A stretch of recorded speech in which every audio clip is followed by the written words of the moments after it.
Well, good evening, everyone, and welcome to Touchstone Essentials Live. I am both your host and presenter this evening, as Craig has a prior commitment and he won't be with us. I am Cindy Klement. I've been in the health field for about 45 years or so. I opened my first practice way back in 1983 as an herbalist and a nutritionist. I've been working with medical doctors in the Ann Arbor area, working with their patients for many, many decades. And then once a year, I teach a course, a graduate level course at Eastern Michigan University. It's a course called Functional and Integrative Medicine. Otherwise, I'm semi-retired and really enjoying being a grandma. Now, our topic tonight is to meet and really look at our amazing liver. I mean, I knew it did a lot, but to put this presentation together, I even became more wowed at the idea of what it can do. The most interesting thing, which you probably already know, is that the liver has this ability to rapidly regenerate while performing over about 500 different functions in the body. And additionally, when a portion of the liver is removed, the liver's cells divide and regrow all that lost tissue within days, growing to almost 100% of its original size within 6 to 8 weeks. In fact, the National Institutes of Health stated that a liver can regrow to a normal size even after up to 90% of it has been removed. So I love this topic. That doesn't mean we should trash our liver, of course, but to really take good care of it because it's one heck of an important organ in our body. Now, the CDC tells us that the liver is one of the largest and most important organs in our body. It's about the size of a football. It weighs about 3 pounds in the average adult, and it holds at any given time about 1 pint of the body's blood supply. Its primary job in our bodies is to neutralize the toxins that get into our system, but it also acts as a warehouse for the blood. It also assimilates and stores all the fat-soluble vitamins, vitamin A, D, E, and K. It produces bile that helps to kind of break up or emulsify the fats and aid in digestion. The liver makes cholesterol or lipoproteins, as they're called, to transport the fats throughout the body. So when we eat some good fats, we've got to get it to the cells. So what the liver does is it manufactures LDL, which everybody considers the bad cholesterol. But low-density lipoprotein is responsible for carrying the fats to the cells. However, the high-density or the happy or the good cholesterol is responsible for bringing the LDL and all those fats back to the liver. So we get into some trouble when we don't have enough of that HDL to collect all that LDL, and which can accumulate and cause some problems. Now, the liver also metabolizes and stores carbohydrates, and it plays a really critical role, believe it or not, in maintaining our blood sugar levels. It's also responsible for the production of certain proteins in our blood plasma, and it acts as a secondary line of immune defense. The liver also converts its excess, the excess glucose or sugar that we eat into glycogen for storage, but then it can be converted back to glucose for our energy and to balance our blood sugar as needed. It's responsible for the regulation of the blood levels of the amino acids that we consume. It also regulates blood clotting, helps the body resist infections. And how he does so is by making something called immune factors and by removing bacteria from the bloodstream. Now, the liver itself is known as a biochemical factory. It's the most important organ that we have for detoxification, and it keeps toxic substances generated in our own body by poorly digested nutrients and things like food additives or food chemicals. It keeps it out of the blood. if it's healthy. The liver then removes the waste products and worn out cells from our body. It filters and processes chemicals, such as in alcohol or in medication, and it keeps the environmental toxicants out of the blood. And as you know, there are countless sources of toxicity, but let's just talk about agricultural or industrial chemicals, or those indoor air pollutants that come from our carpeting and our furniture and fabrics, or our cleaning supplies, our personal care products, the pesticides and herbicides that we may or may not use, the air pollution, water pollution. So it's really an incredibly important organ in our body, especially in today's times with so much of this toxicity going on around us. So we're going to take just a really simplified look, a description of the liver's detoxification processes. Whoops. Where did my slide go here? Hold on, I'm missing a slide. Let's see. Well, we'll just go with it. We'll go with the flow. What makes some toxins so difficult to eliminate is that they are fat-soluble substances. So before the body can flush them from our system, there's a two-step process that's involved. And let's just see here. I really want to find that slide. I guess this is it. I guess this is the slide. All right, we'll stick with this one, folks. Okay, so in phase 1 detoxification, the toxins are then broken down. These fat-soluble toxins are broken down into water-soluble substances. But this process can produce those free radicals that we keep talking about. So we need antioxidants to deactivate those free radicals and help prevent inflammation, because antioxidants help to repair those cell membranes by reducing that oxidation and inflammation and toxicity. Now, in phase 2, there are various enzymes in our liver that help to either inactivate or neutralize toxins. And if they're large molecules, they're eliminated from the body through our bile via the intestines. And if it's a smaller molecule, they're eliminated from the body, actually from the kidneys, through the urine. So I think this is where I'm supposed to be. Hold on, I get talking and I forget. Okay, we talked about that. We talked about the sources of toxicity. I apologize. I just get so involved in what I want to tell you that here we go. Here's the phase 1 or phase 2 detoxification. I'm so sorry. I need Craig here to reel me in. Phase 1, we'll just recap. Toxins, fat soluble, are broken down into water soluble. Phase 2, the toxicants are neutralized by the enzymes and substances that the liver produces. So we got to keep the liver healthy so it can continue to do the job that it's meant to do.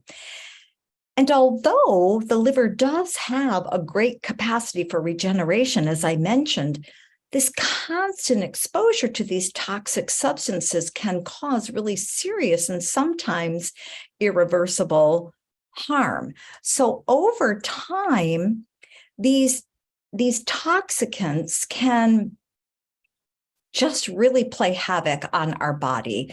They can weaken the liver's filtering system. It can cause it to become less effective. And what might an overburdened liver look like in our body? So what would we experience? Well, things like, not limited to these, of course, but headaches or skin problems, digestive issues, bowel issues, problems with our sleep. But you can imagine that with over 500 functions in our body, there could be a lot of different issues that may occur if the liver isn't functioning at its best.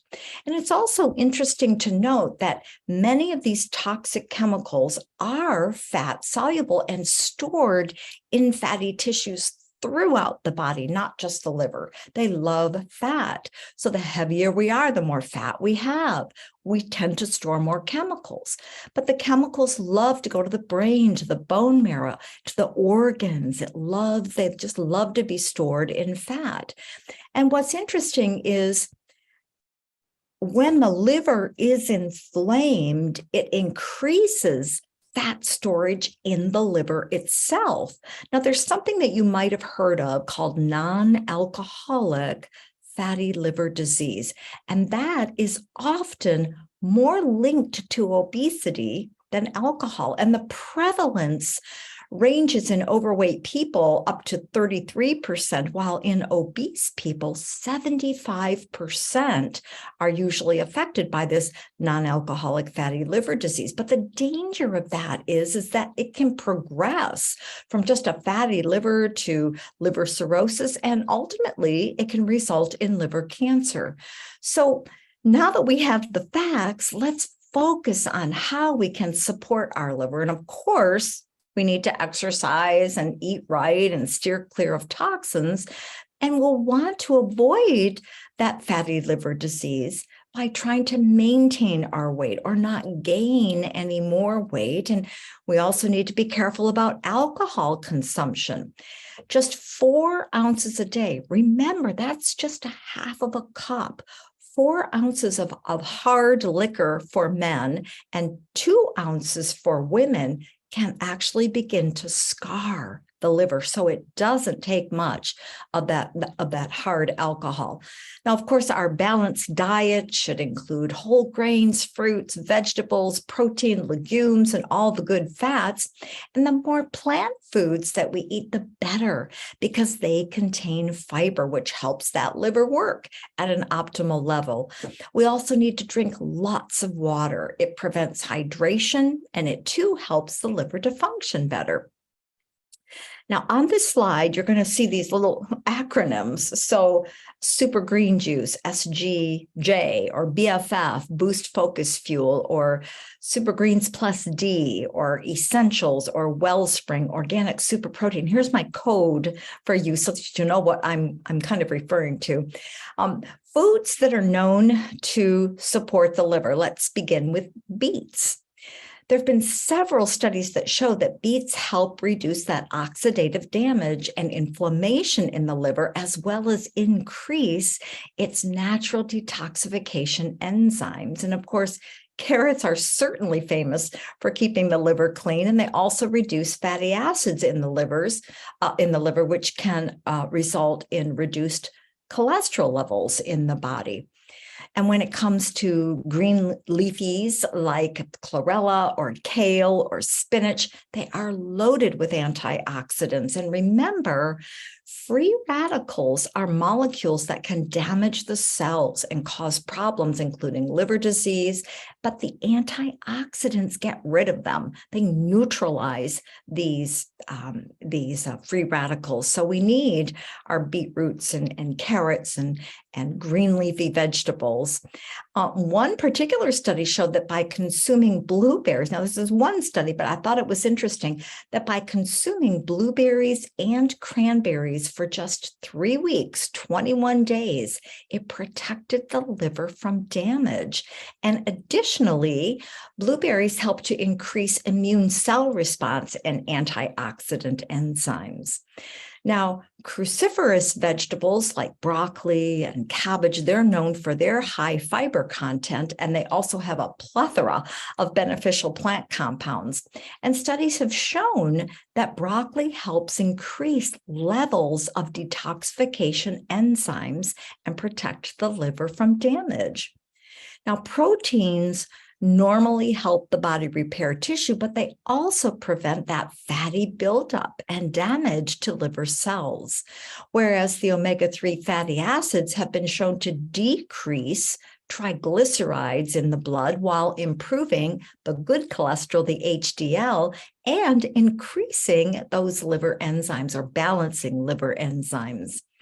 Now, green tea is widely concerned beneficial for our health, but evidence has shown that it may have particular benefits for our liver. Now, this is a Japanese study, and of course, we're probably not going to be drinking 10 cups of tea a day, but a Japanese study found that by drinking 10 cups of green tea every day was associated with improved blood markers of liver health. And then there was a smaller study done, including people with that non-alcoholic fatty liver disease. And they found in this study that by drinking green tea for 12 weeks, improved liver enzyme levels and helped reduce that oxidative stress and the fat deposits in the liver. So like I said, we're probably not going to consume 10 cups of green tea every day, but we can get a little extra of that goodness in super green juice, essentials, boost focus fuel, as well as green energy. Now, milk thistle, as an herbalist, this has always been one of my favorite plants. Milk thistle aids in liver detoxification. It helps to protect the liver and the body from toxic chemicals, including some of the medical treatments that people undergo. It helps to stabilize cell membranes and protect from the intake of toxins and prevent the tissue damage. It stimulates protein synthesis in the liver and has antioxidant properties. Now, the National Institutes of Health, they have what's called the National Library of Medicine. In that library, they state that evidence exists that milk thistle is which means liver, hepatoprotective through a number of mechanisms, such as its antioxidant activity, its anti-inflammatory activity, as well as its immunomodulating effects. So balancing the immune system from not being strong enough to maybe being a little bit too on guard. So to kind of balance that. So if we want some milk thistle in our daily diet, we can get that in super green juice. And I do want to point out just for a moment, if you look at this slide, you can see super green juice in absolutely every category, of course, except for the protein. But I would venture to say that with all the greens in it, that super green juice would also have the protein that we're looking for. Now, lastly, let's talk about dandelion. Dandelion has been long held as a liver tonic in folk medicine, and preliminary studies suggest that this is due to its ability to increase the flow of bile. Now, remember, the liver produces the bile. It's stored in the gallbladder, but the liver produces this bile. There was a study done in 2017 that suggested that dandelion is beneficial to liver functioning by reducing the stress on the liver and by supporting its ability to produce that bile. So dandelion can also help the liver filter potentially harmful chemicals out of our food. So we've got just all kinds of goodness in Touchstone Essentials products. Now, we can also help support the liver and aid in the detoxification processes with fulvic acid. Fulvic acid it's created in extremely small amounts by millions of beneficial microbes that work on decaying plant matter. And what fulvic acid does is it activates the nutrients within the soil so that they can be utilized by the cells of the plant. So fulvic acid, believe it or not, has been used in traditional Indian health medicine for roughly 3,000 years. And it was used to treat a whole scope of health conditions, most of which can be traced back to poor digestion or poor immune health. Now, in these ancient texts, fulvic acid was shown to have that immune modulating effect, but it also acted as an antioxidant, a diuretic, and an antihypertensive, and it was able to help balance blood sugar. So with its ability to attract electrolytes and other trace minerals and then transport those nutrients throughout the body, fulvic acid ensures a better nutrient absorption, not only for plants, but also for humans. Now, scientists have found that fulvic acid makes the nutrients more available from the food that we as humans ingest, and it can help to correct deficiencies quickly and safely. So you might ask, how does it do that? So when minerals and trace elements from the food come in contact with the fulvic acid, they're dissolved into a form that makes them more active and more available to the body. Additionally, fulvic acid makes the cells more permeable and more receptive to those nutrients. An example I can give you is that fulvic acid primes the iron within our food so that it's more easily utilized by the body, and it can correct deficiencies quite quickly and quite safely. Now, the same action helps to correct numerous mineral deficiencies, including magnesium, which, by the way, plays a role in over 300 biochemical reactions in our body. So we've got this liver with 500 different reactions and functions, and magnesium at 300 biochemical reactions in our body. We are one complicated organism, aren't we? So fulvic acid is considered to be one of the safest and most potent immune-enhancing substances available today, and it can be used indefinitely for long periods of time without creating any resistance.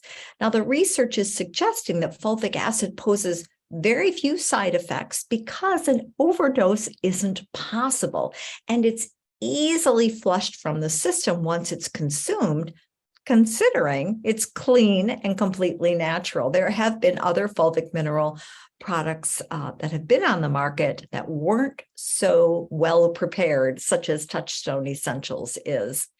Now, on that note of detoxification, we also have to address clinoptilate zeolite. This is an excellent antioxidant and anti-inflammatory agent, and zeolite is renowned as a master detoxifier that can help bind to heavy metals and toxins, all the while supporting our gut. Now, there have been clinical trials in humans that show a positive impact on the intestinal tract as it influences the intestinal wall integrity. So we talk about having to have that good intestinal integrity, keep that wall from being leaky, as they call it in the medical profession. We've got preclinical data that's furthermore suggesting a positive impact on the gut microbiome. So not just the wall of the gut, but also the bacteria level in our gut. Now, interestingly, the role of zeolite has been really well recognized for a very long time in veterinary medicine, where it has provided really clear evidence on improving the physical fitness of farm animals by removing numerous harmful substances from their body. So we are just so lucky to have this stuff. We really are, all these beautiful, beautiful products. But folks, if you want to pick just one set of chemicals to avoid, pesticides should really be at the top of the list. In the Dirty Dozen report that the Environmental Working Group publishes, and you can find it by just going to ewg.org, EWG. In this report, they're talking about the highest pesticide exposure. It's called the Dirty Dozen, and it was found in some of the foods that are in the Touchstone Essential products, such as grapes or tomato or spinach or kale or strawberries. These are all really good foods that we need for our health and to support our liver. But with them so highly sprayed with pesticides, we really do need organic foods as much as possible. Now, the good news is that there are numerous studies that find that levels of pesticides in urine significantly drop when switching to an all-organic diet. So speaking of an all-organic line of products, there's more good news. As you know, Touchstone Essentials products are organic. They're also gluten-free, dairy-free, soy-free. They're non-GMO and vegan. And because you might not be familiar with why this is so important, why the big deal about gluten, why the big deal about dairy and soy and genetically modified organisms, and what's the big push for vegan. All of these topics are going to be discussed in one of my April webinars. You can watch for that. I think it's just a really good idea to understand why, so that you can share these products with even more and more people. So until then, let's continue to get the nutrients that we need to support our liver health and continue to detoxify on a daily basis with Touchstone Essentials amazing products. So thank you so much for sharing part of your evening with me tonight. We look forward to you joining us once again, not until February 23rd. I'm going to be presenting a webinar on understanding the brain. And just like the liver, there are so many interesting things to learn about this organ. It's things like which part of the brain is responsible for which action or which mood that we have, or how much energy we have, and really how to protect our brain from toxicants, and how to feed our brain with the nutrients that it needs. So I hope you'll join us again then. So thanks for being part of our webinar tonight, and I hope you enjoyed it, and good night.